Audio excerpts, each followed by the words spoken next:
Le journal des sports, c'est avec Alexandre Lenaour. Bonjour Alexandre. Bonjour François. Et pour démarrer ce journal des sports, Alexandre, place à ce qui était la grosse affiche du week-end.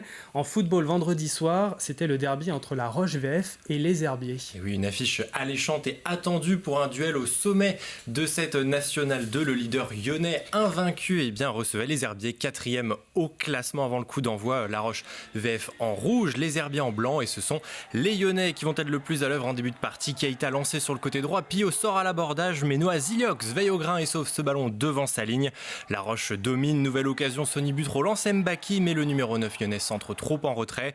Sur la droite, ce centre de Guillaume Audru est bien capté par Pio. 27e minute, les Rouges à la baguette avec Buaillon qui trouve la tête d'Allemand, mais Pio est encore sur le coup intenable. Mbaki déborde côté gauche et file dans la surface, déséquilibré par Traoré. Penalty à la 38e minute, Sonny Butro pour le tirer, mais Pio est parti du bon côté, auteur d'une très bonne première période.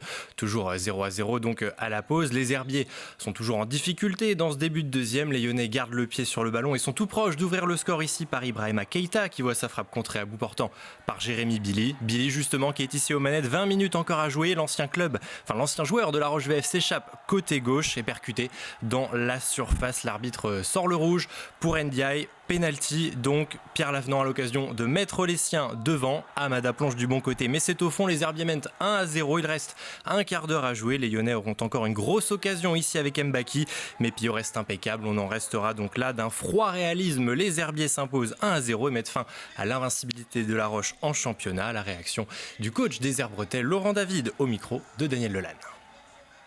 On a souffert en première mi-temps d'un point de vue technique par rapport à l'équipe de La Roche qui a été supérieure à nous. Nous, on a eu beaucoup de déchets, on n'était pas vraiment coordonnés, que ce soit offensivement ou défensivement. Et on a subi un petit peu, je dirais, la loi de La Roche en première mi-temps. Début de deuxième mi-temps extrêmement compliqué aussi. Et donc, c'est pour ça que j'ai réajusté. J'ai fait 3 changements d'un coup pour être plus solide au milieu. Dans les grands matchs, ça se joue à peu de choses. Grand match, grand joueur et grand Pierre, parce qu'il a fallu le mettre, ce penalty. Il n'a pas tremblé. Et derrière, il a fallu défendre ce but. Donc oui, c'était pas forcément un beau match de notre part, on le sait, on en est conscient, mais c'était une étape importante pour la suite du championnat. Et puis avant de revenir sur les terrains vendéens, quelques images de Rinc Hockey. L'équipe de la Vendée était ce week-end en déplacement en Catalogne pour le deuxième tour de qualification de la Ligue des Champions. Et les joueurs de Marc Salicru n'ont pas pu faire mieux qu'un match nul et 2 défaites. Les Lyonnais ne disputeront donc pas la phase de groupe de Ligue des Champions, mais seront reversés en WSE Cup, qui est la deuxième coupe d'Europe, un peu l'équivalent de la Ligue Europa en football.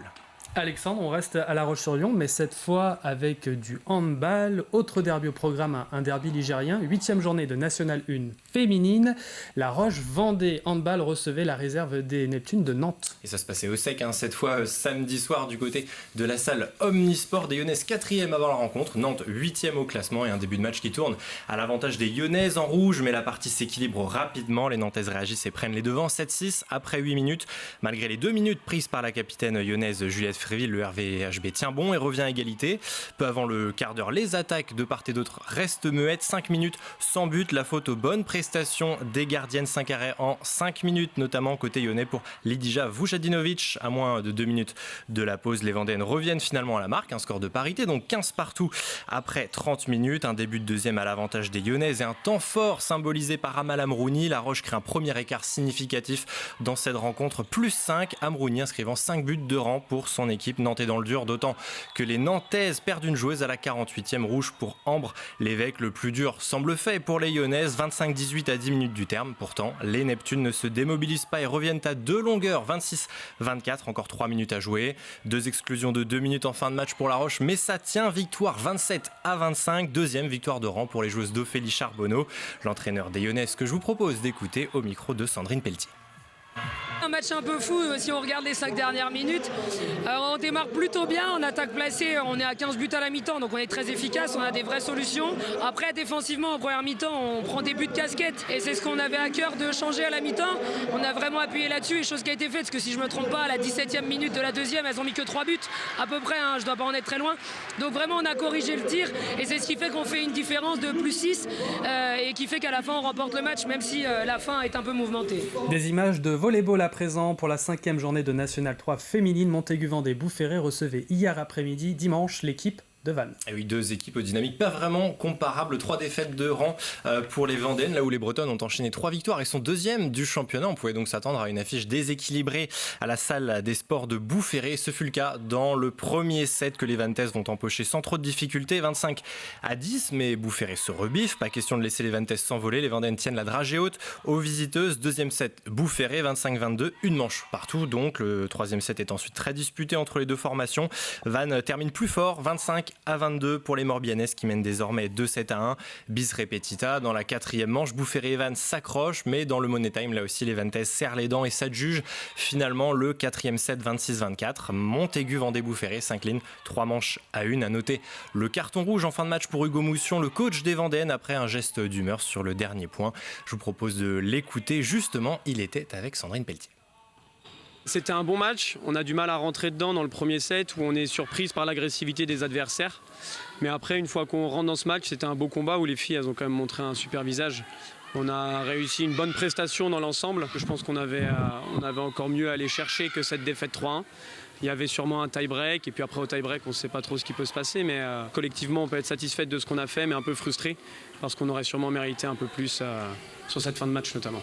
Et on prend la direction maintenant de la Ferrière, le tennis de table, 4e journée de National 2. Messieurs, les Ferriérois recevaient Niort. Et une confrontation entre 2 équipes qui visent cette saison le maintien. 8 simples et 2 doubles étaient au menu samedi à partir de 17h devant un public, vous allez le voir, qui a répondu présent de nouveau dans la salle des sports de La Ferrière. Les Vendéens maillot bleu subissent d'entrée un 4-0. Niort empoche les 4 premiers simples, un résultat un peu sévère puisque Mathieu Perdriau, capitaine de cette équipe, et Anatole Merlet s'inclinent tous les deux dans le 5e set décisif. Le jeune Axel Bossis, 14 ans, va permettre aux Ferriérois d'empocher leur premier point, une victoire décrochée dans le set décisif. Malheureusement, les Niortais vont poursuivre leur dynamique et s'imposer dans les 2 derniers simples et le double. La Ferrière s'incline donc assez largement 8-1.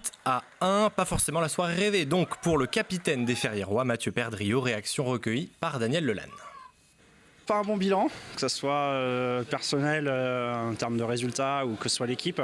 Il va falloir commencer à avoir quelques petits résultats si on veut espérer le maintien. On part très mal à 4-0 contre nous alors qu'on s'était dit vraiment qu'il faut essayer de tenir tête dès le départ parce qu'on sait que sur des équipes comme ça qui sont plus fortes que nous, si on ne tient pas tête dès le départ, après ça va être compliqué. Et puis voilà, c'est là où on voit la différence entre une équipe un peu plus expérimentée et une équipe qui est encore jeune à ce niveau-là. Et puis avant de vous quitter, François, 2 informations à propos de la Transat Jacques Vabre. D'abord, côté IMOCA, vous le savez, les 40 équipages étaient encore dans l'attente d'une date de départ. Et bien la direction de course l'a annoncé ce week-end. Les IMOCA partiront du Havre et ce sera demain mardi à 9h30 du matin. Enfin, les Ocean 50 et les classes 40 en attente de repartir de Lorient prendront eux le départ dès ce lundi matin, 10h30 et 10h45. Merci Alexandre, c'est tout pour ce journal des sports et pour toutes les autres images et résultats. Rendez-vous ce soir donc à 18h45 dans 85 chrono.